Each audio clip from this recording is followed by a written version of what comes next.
This is the GH7, a professional camera made for video creators and filmmakers. So there's a ton to know about the GH7, and I've only had it for a week, so this is not a full-on review. This is more of just an intro to the camera, to the GH7. There'll definitely be a full review coming later, and also other reviews testing little things with the GH7. But I'm gonna consider this the true successor to the GH5. Is this the camera that we actually wanted after the GH5? The GH7 is part GH6, but mostly a brand new camera. So I'm gonna explain it in this video. It's gonna look juicy. So Lumix did send me the GH7, but like I said, I've only had it for about a week. I have not used it on any professional shoot. This video is not sponsored. I'm not required to say anything. I'm not even required to make a video, but it's a GH7, so why would I not make a video? Here's some things that you need to know about the GH7. The first thing you need to know about the GH7 is that it is the exact same chassis as the GH6. So if you have a cage for the GH6, if you are, rigging it up, building a cinema rig with the GH6, you can do that exact same thing with the GH7. Now, one of the things that you're gonna notice is that it still has the CF Express card and the SD card slot, and you're gonna have the flip out screen that also rotates, and this is one of the best features that I loved about the GH6, GH7, it's no different. Then on this side right here, you're gonna have the HDMI, full-size HDMI, SSD for recording, also for powering the camera if you have some longer shoots.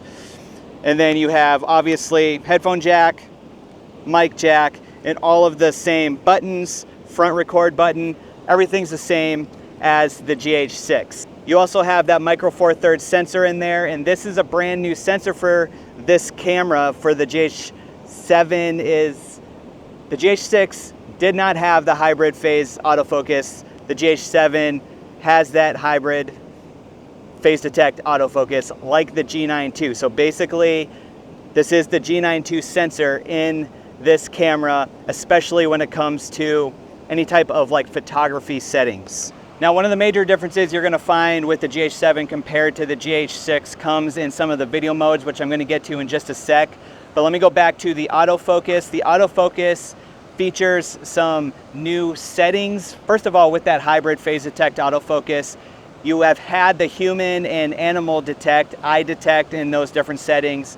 But with the G9 II added to the motorcycle and car autofocus, you now have train autofocus and you have airplane autofocus, different modes within each of those as well, kind of depending on what area of that vehicle you want to autofocus to and track. But the GH7 now has train and airplane autofocus settings. I really wish I would have had this camera in Japan when I was there, because there's like a million trains in Japan, and it would have been awesome to test out the autofocus, the train autofocus and the airplane autofocus while I was over there. All right, the major difference with the GH7 is some of the pro level recording, video recording that you're gonna find in the camera. Now this GH7 is going to shoot Apple ProRes RAW internally. You don't need an external recorder for this. ProRes RAW recording internal. However, those files are gonna be huge. Let's say if I shoot on this CF Express card that I have in here, it's 128 gig CF Express card. If I shoot Cinema 4K RAW Cinema 4K RAW HQ at 60p, I get 3 minutes and 45 seconds of record time on 128 gig card. So you're definitely gonna want to shoot, externally to an SSD drive if you do shoot RAW with this camera. It also features an internal 5.8K open gate record settings at 24 and 30p, and that's gonna be in the 4:3 aspect ratio. Now I'm gonna have a full video breaking down all of the different shoot settings of the GH7, but that is a brief overview of what you're gonna find in the GH7 compared to the GH6 and the G9 II. All right, so we were introduced to an improved real-time. What are you laughing at? So we were introduced to improved real-time LUT shooting on the LUMIX S9, and all of those same features come to the GH7. So you now have up to 39 LUTs that you can preload into the GH7 for that real-time LUT shooting, baked in color, whether you have your own LUTs or whether you've got them from another creator or another website, wherever. You can now upload those to the GH7 and shoot with that baked in color in the real-time LUT option. You can also connect the GH7 to the LUMIX Lab app that makes for easy transfer of photos, some video files, but also those LUTs that you create, you can take them back and forth from the camera to the app. The GH7 also has the Leica monochrome color profile that was first introduced on the G9 II. It's a color profile that was created by Leica for Lumix cameras, and it's absolutely gorgeous. It's on the GH7. I highly recommend going and shooting with that color profile. It's gorgeous. The GH7 also has a dynamic range boost mode that is always on now, and that is different than the GH6. The GH6 had a toggle on-off dynamic range boost mode with the ISO starting at 2000 when you turn that DR boost mode on. On the GH7, it's always on, ISO base of 500, so every ISO setting, the dynamic range boost mode is always going to be on. This is one thing that I really did not like about the GH6. I am still up in the air because I haven't used the GH7 enough yet. I'm not totally sure how it's going to work on the GH7. I did not like it at all on the GH6, primarily because I wasn't necessarily getting the results I was hoping for. Starting at ISO 2000, it was already introducing noise to the image, and I didn't like it. I never used it. I kept it off all the time. I would love to see on a camera like this, a professional setting camera like this, I would love to see that dual native ISO. I just think it would be a better video shooting situation with that dual native ISO, kind of like maybe the S5 IIX at 640 and 4000.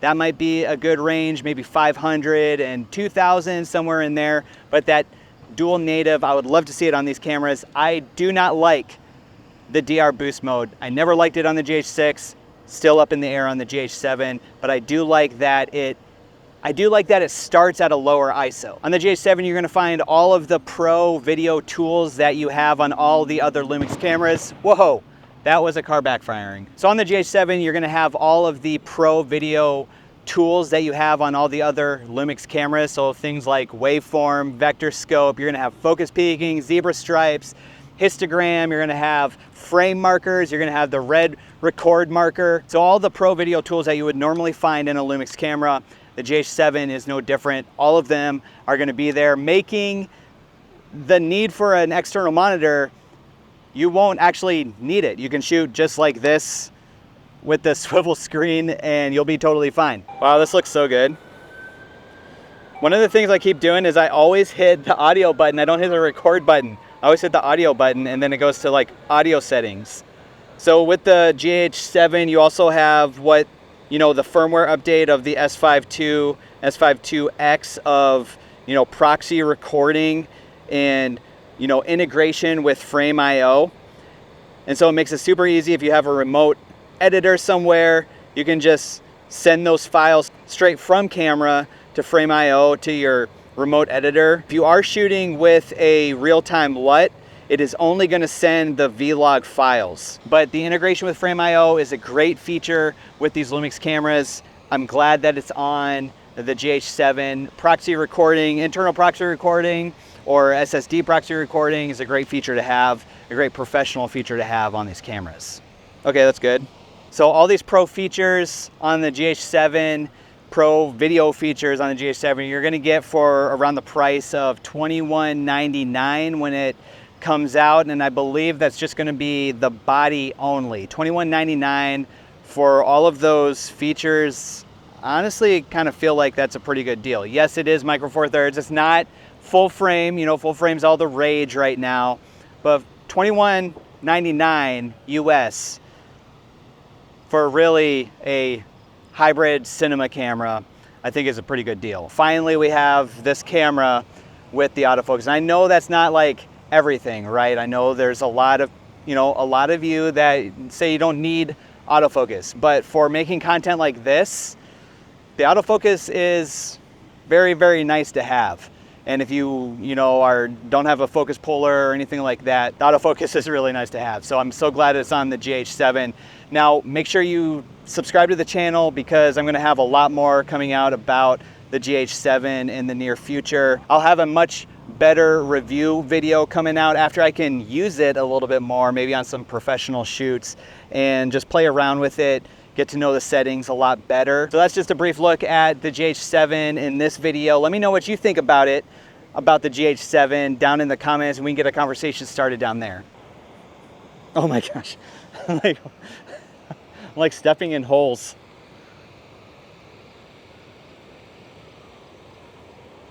Oh my goodness, it's so shaky. Well, that's a good test of the electronic stabilization, that's for sure. I have it on high. It does punch in on high. Like even though it's a micro four thirds sensor, it still punches in quite a bit, like crops in on that, yeah, on that E stabilization, crops in quite a bit.